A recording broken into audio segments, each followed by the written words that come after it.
Filosofía aquí y ahora. Movimientos políticos en Argentina. La ilusión en el progreso histórico era la bandera fundamental de la izquierda política. Sí, que se rompa, pero que no se doble. Querían pobres sometidos y tienen, en cambio, anarquistas combativos. Los hijos de la llamada chusma inmigratoria exigían ahora educarse, necesitan hacerse a sí mismos. La conciencia política de los militantes aparece en la praxis. Eva Perón es una construcción de Eva Perón. El tercer mundo es el que iba a encabezar la lucha contra la opresión. Cortar de un solo tajo la cabeza de la víbora marxista. Que vengan los capitales de todo el mundo sin condiciones de ningún tipo. Develar cómo fueron los movimientos políticos que dieron forma a este país que hoy tenemos. La reforma universitaria. 1. Un nuevo horizonte. 2. El estallido del conflicto. 3. Un joven visionario. 4. Los puntos del manifiesto. Un nuevo horizonte. Vamos a hablar de la reforma universitaria de 1918 que estalla, porque es realmente un estallido de juventud, un estallido estudiantil, un estallido intelectual, estalla en 1918. Tenemos que tener en cuenta que estos estudiantes no son los estudiantes de los sectores dominantes, sino que son los estudiantes ya universitarios de los inmigrantes que han empezado a ir a la universidad y no se sienten cómodos, se sienten muy discriminados. Para los hombres de la élite gobernante esto es impensado. ¿Cómo? ¿Qué quieren ahora? ¿Los dejamos estudiar y vienen a alterar el orden de las universidades que nosotros hemos construido? La inmigración, dicen todos esos profesores así, que si no se caen para atrás por tener la cabeza tan alta es de pura casualidad, algunos se habrán caído. Para ellos la inmigración no tenía por qué educarse. ¿Para qué se iba a educar la inmigración? La inmigración tenía que trabajar para las clases dirigentes. A su vez, a los jóvenes de la inmigración les causaba un profundo rencor que quisieran condenarlos a la ignorancia y apartarlos de las casas del saber. O sea, los hijos de la llamada chusma inmigratoria exigían ahora educarse, y no solo exigían educarse, exigían condiciones para educarse, algo intolerable para la élite dirigente. Entonces, esta generación del 80, tan exaltada por el liberalismo de izquierda, por el liberalismo de derecha, por teóricos como Oscar Terán, por ejemplo, que era un buen tipo, pero que se ocupa de justificar el positivismo filosófico para defender a la generación del 80, el positivismo era la ideología dominante de la élite dominante. Admiraban al racista Joseph Gobineau y justificaban, por supuesto, el sometimiento de los indios, la expropiación de las tierras de los indios, porque todo eso se hacía en nombre de la civilización y del progreso. Ahora, ¿por qué el positivismo? ¿Por qué la generación del 80 toma el positivismo como filosofía? Porque el positivismo se basa en el análisis de las cosas tal como están. El positivismo reniega del movimiento de la historia. Siempre quiere cosificar un momento de la historia para estudiarlo, para someterlo al estudio científico, etcétera, etcétera. Entonces, aquel que en un momento de la historia está en un buen momento de la historia, se torna positivista y dice, bueno, las cosas son como son y es imposible cambiarlas. Y claro, porque las cosas son mías. Entonces, si alguien me las quiere sacar, le digo, no, es imposible cambiar las cosas.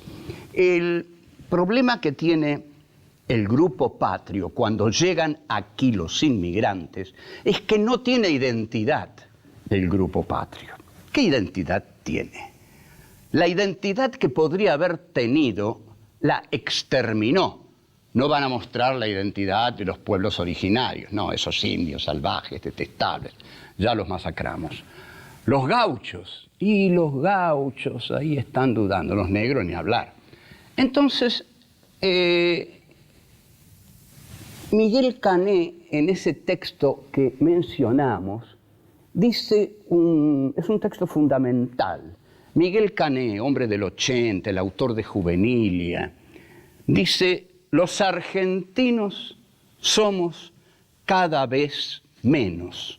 ¿Por qué dice esto? Porque la inmigración es tan aluvional, palabra que va a formar parte del antipueblo, digamos, de todos aquellos que odian la presencia de lo popular en la política. Con esto quiero decir antipueblo. Están contra el pueblo los que son antipueblo. No quieren que el pueblo entre en las universidades, entre en la política, apenas que entre en las iglesias para que los convenzan, como en la Edad Media, del necesario sometimiento a los poderosos.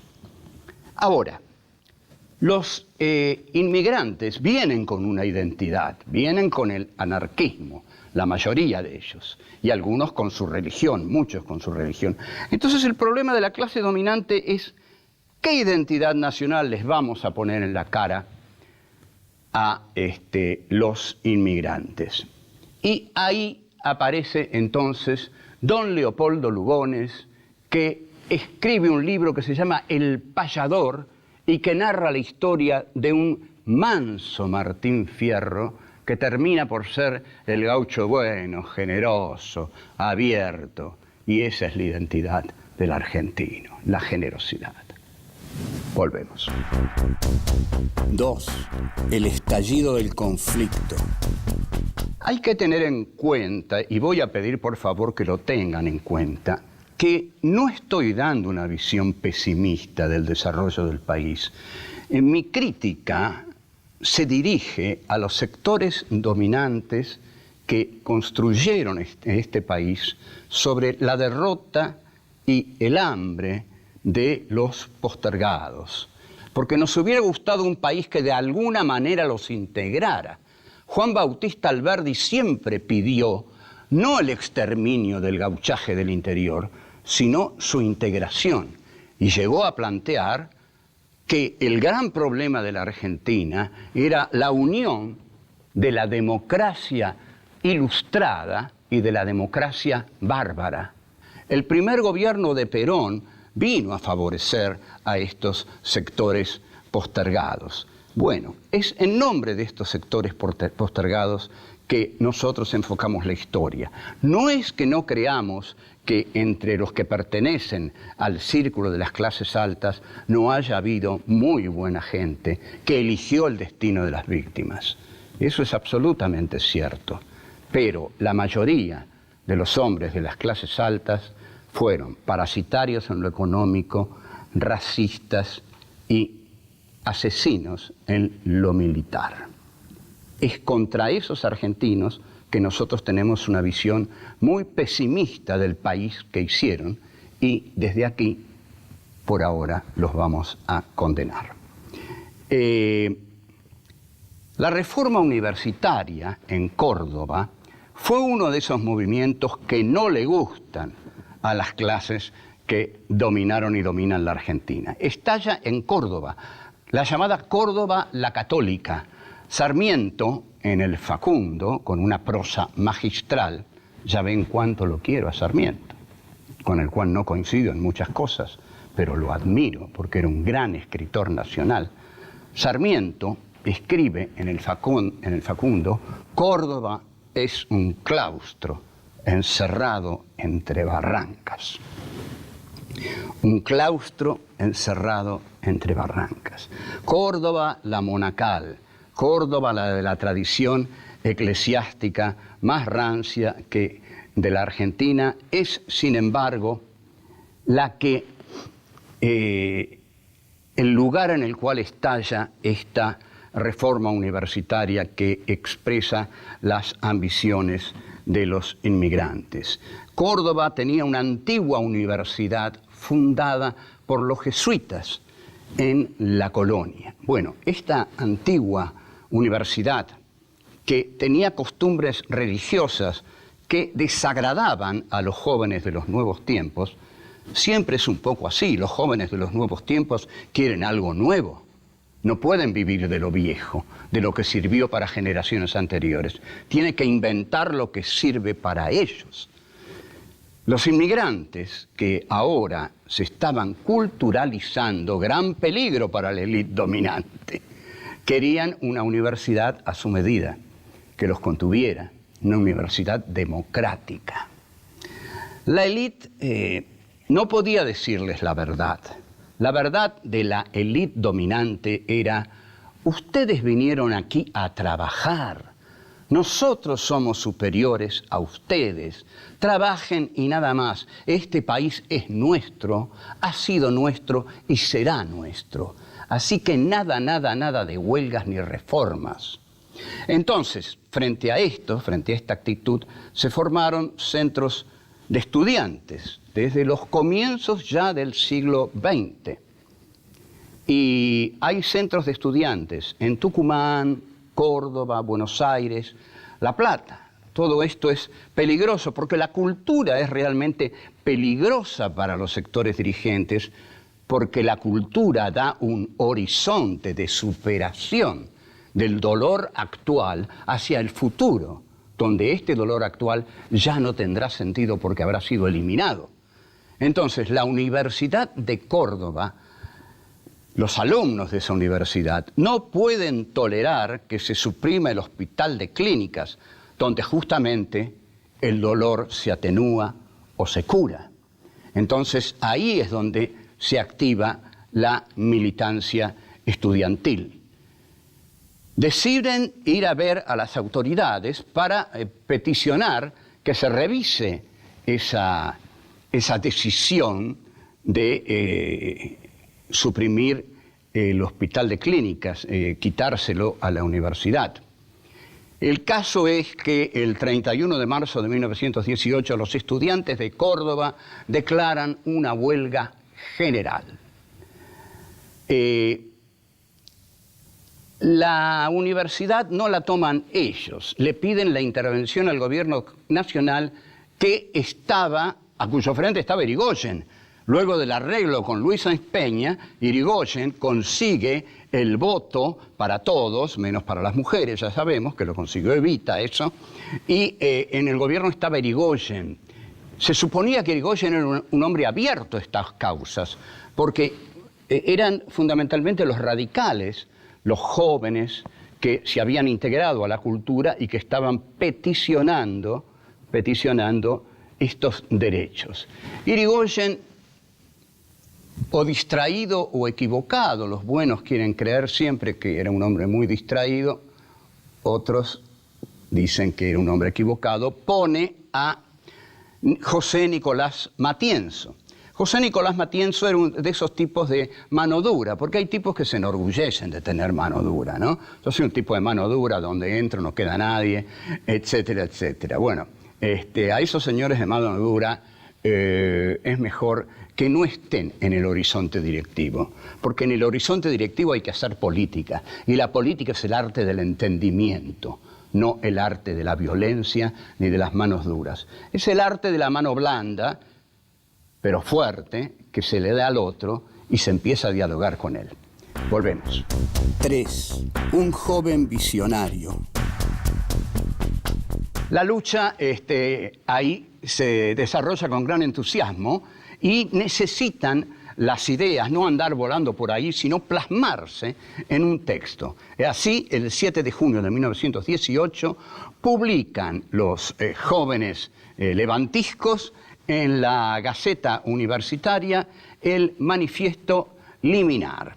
Este Manifiesto Liminar es redactado por el héroe de la Reforma Universitaria de 1918, cuyo nombre es Deodoro Roca.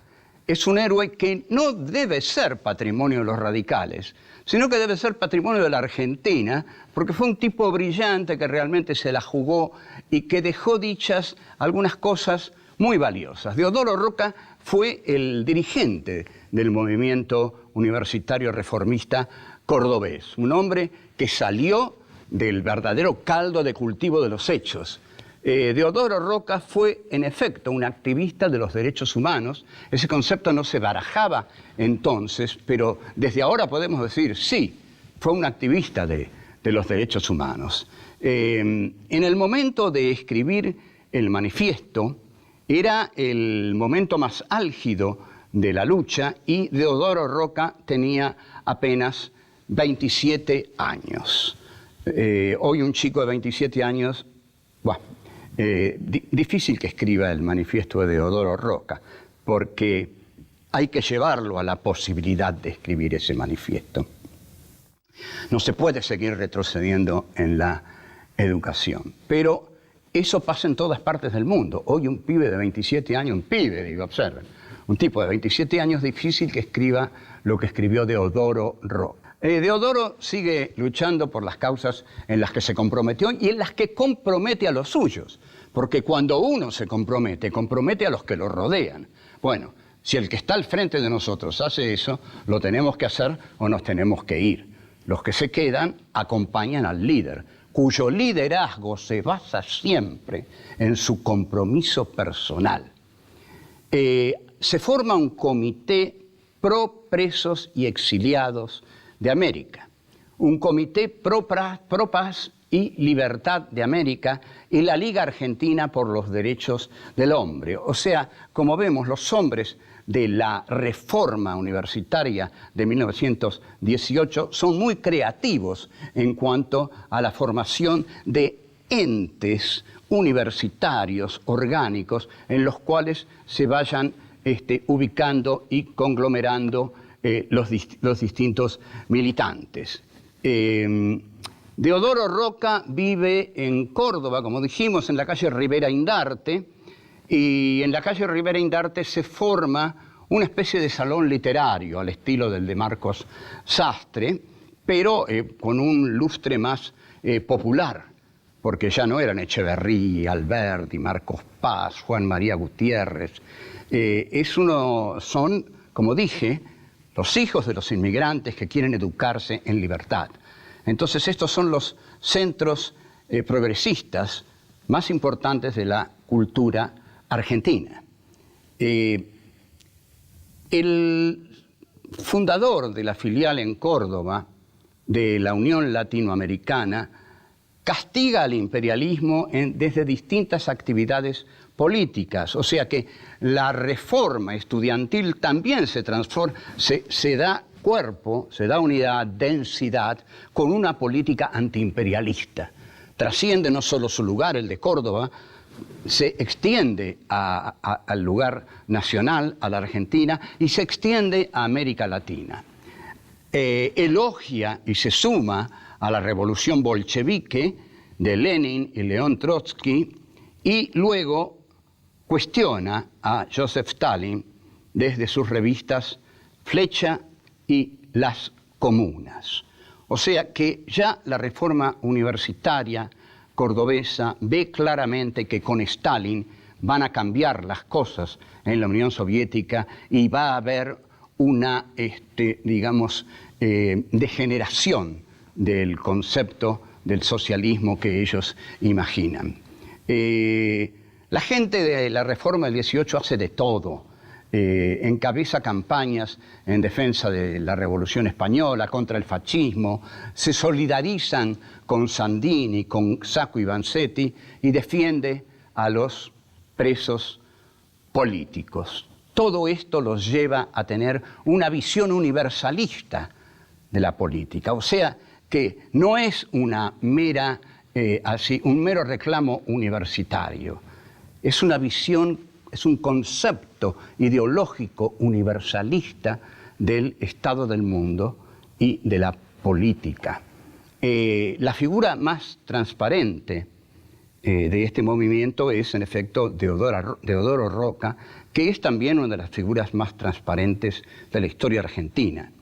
Deodoro Roca luchó por la reforma universitaria de 1918, que cubrió todos estos aspectos que acabamos de mencionar de la condición humana. Fue muy, muy ambiciosa. Ahora, tenemos que ver si no ocurrió que el que mucho abarca, poco aprieta, pero ellos quisieron abarcar mucho porque eran muy jóvenes, porque a los 27, 28 años se quiere abarcarlo todo. Volvemos. 4. Los puntos del manifiesto. En el manifiesto liminar, Deodoro Roca piensa que las universidades han sido el refugio tradicional de los mediocres. ¿Por qué de los mediocres? Porque a las universidades iban únicamente los hijos de los sectores dominantes, ¿no? Los hijos de los sectores, digamos, elegantes, oligárquicos, y los hijos de los poseedores. Los hijos de los no poseedores tuvieron que ganarse el derecho a ir a la universidad, pero los hijos de los poseedores, los hijos de los sectores dominantes, no estudiaban en la universidad, si total ellos ya lo tenían todo, y algunos en todo caso estudiaban en Europa, pero no tenían el hambre de luchar por el conocimiento, porque los jóvenes que hicieron la reforma universitaria sabían que el conocimiento es poder. Conocer es poder, educarse es poder. Todo eso les iba a dar poder en una sociedad que los detestaba. Entonces declaran anacrónicos todos los regímenes universitarios porque ellos tienen los propios para poner en las carreras. Y más aún, proponen que los estudiantes sean los que elijan a sus maestros y directores. Y más aún, exigen el reconocimiento del derecho de exteriorizar su pensamiento en los cuerpos universitarios. Digamos que estos jóvenes pedían muchas cosas, no sabían que se enfrentaban a una clase social muy avara en conceder derechos y muy castigadora en exigir deberes. La reforma, como dijimos, tiene una visión latinoamericana e invita a todos los países del resto de América a sumarse a esta lucha de libertad. Así la conciben. La lucha por el conocimiento es la lucha por la libertad del sujeto. Esta clase inmigratoria exige estudiar en una universidad más justa, ante todo, no contaminada de catolicismo arcaico. Allí donde se enciende una vela, decía Víctor Hugo, hay un cura que sopla. Estos chicos pensaban eso.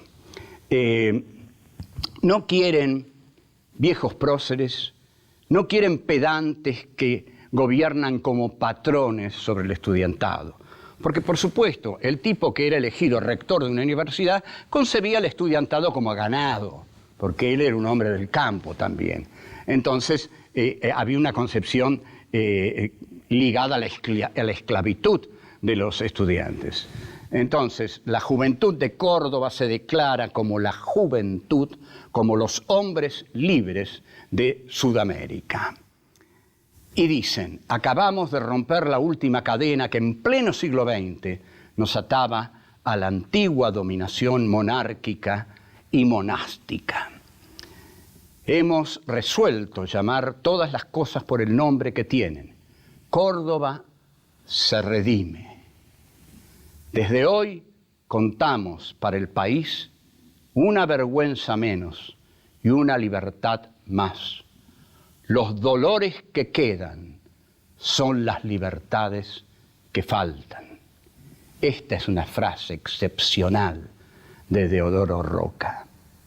Los dolores que quedan son los deberes que faltan. Piensen ustedes cuántos dolores hay en la Argentina, cuántos dolores hay en el mundo. Entonces pensemos cuántos deberes faltan. Siguen los jóvenes de Córdoba. Creemos no equivocarnos. Las resonancias del corazón nos lo advierten. Estamos pisando sobre una revolución. Estamos viviendo una hora americana. Que esta frase del manifiesto liminar permanezca en todos nosotros. Es decir, es tan fundamental, tan precisa, que justamente nos señala un camino a seguir en favor de los extraviados, de los expulsados, de los escupitados del sistema, de los que son carne de cañón de las policías bravas que luchan contra la delincuencia. Este es un camino del que nunca tendremos que desviarnos, al menos los hombres que queremos ser mínimamente decentes, honorables y tener algo de moral en este país. No hay que olvidar la frase de Deodoro Roca: allí donde hay un dolor, hay un deber que falta. La conclusión de la reforma universitaria de 1918 en Córdoba es que fue un gran movimiento democrático y de libertad. Después, haya venido lo que haya venido, eso no fue destruido nunca. Siempre nos debemos referir a ese acto profundo de libertad que un estudiantado ambicioso, joven y deseoso de ser reconocido por este país tan escasamente hecho para reconocer a los otros, esos jóvenes hicieron algo esencial por la libertad de los hombres.